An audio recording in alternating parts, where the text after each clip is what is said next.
आङो दैलि 50 थाखा आदसा खय बोसोर जाबाय दैलि 1 बोसोर जाबाय निसुत जाबायमोन जानुवारियाव दोनदोंना जानुवारियाव निसुत जाबायमोन मा मावो नोङो आंथ' जेबो मावा आं बिदिनो दखानावहाय बिदिनो मैगं एफा लांनानै फानहैयो बेलासियावसो फैसाखौ मोनफिनदों ना मोनफिनाखै फैसा मोनाखै सोरनाव दोनामोन बे कन्डिसन नार्जारिनाव दोनदोंमोन फैसाखौ दा फैसाखौ नांगौ ना नाङा फैसाखौथ' जोंनो मानो नाङा जानो जोङो 1 फैसा 2 फैसा बिदिनो सानफा माने जफ्राम मैगं फानो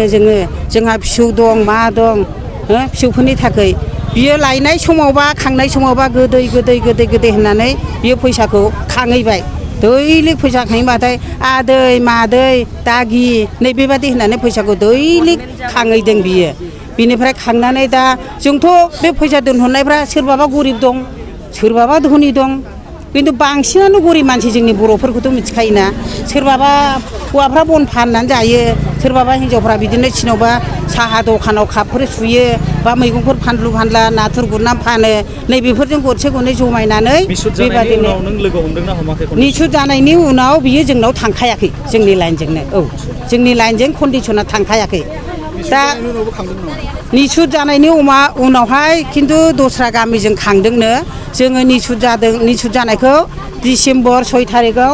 बियो अफिसा बन्द जादोंनो बिनिफ्राय बियो डिसेम्बर 6 थारिखआव अफिस बन्द जाबाबो बियो फैसाखौ कालेक्सन खालामबाय थादों बेसेबांसो मानसिया दोनामोन जोंनाव बे गासैजोंथ' मानो गामियानो ओरै उमब्रिपुर दुमबाजार गासिबो ओरै बनगाव थनगाव जानालिगाव खुंगुरि जेबो हिसाब गैया जोङो दिनै सावरायनाया बेनो नैबे सिभिल स्टेसन अफिसाव जोङो हाबबाय ज' फैनानै आरो जोङो लोगोसेयै जोङो सावरायलायबाय मेजिस्ट्रेट एसडिअ आरो एसडिपिअ बिसोर लोगोसेयैनो जोङो सावरायनाया बिदि सावरायबाय कन्डिसननि गासै जोंनि सानसेयाव कालेक्सन खालामनायनि थाखाय मानोना बियो जोंनो निसुत जानायखौबो होआखै आरो निसुत जायिफोरखौबो बियो जोंखौहाय पासबुक होआखै जमा रिसिप्ट होआखै दिनै बिनि बिसयै जोङो सिभिल एसडिअजों जोङो लोगोसेयैनो रायलायबाय आरो बिसोरो बुंदों एसडिअ बे डायरि लेखाजों जोङो नोंसोरो जेबो थाखा उथायनो हाया नोंसोरो हागौब्ला जेथ' हायो कन्डिसनाव पासबुक आरो जमा रिसिप्टखौ नोंसोरो बियन बिनिफ्राय बुंबावदों एसडिअआ बुंबावदों जोंखौ नोंसोरो मेम'रि लिरनानै दिनै होलांदो मेम'रि दाम होलांदो होननानैहाय बुंदों जोङो बेखौ गुवाहाटियाव फाथायगोन आरो गुवाहाटियाव जरहाटआव बिनि गासै अफिसारफ्रा गिदिर लेभेलनि मानसिफ्रा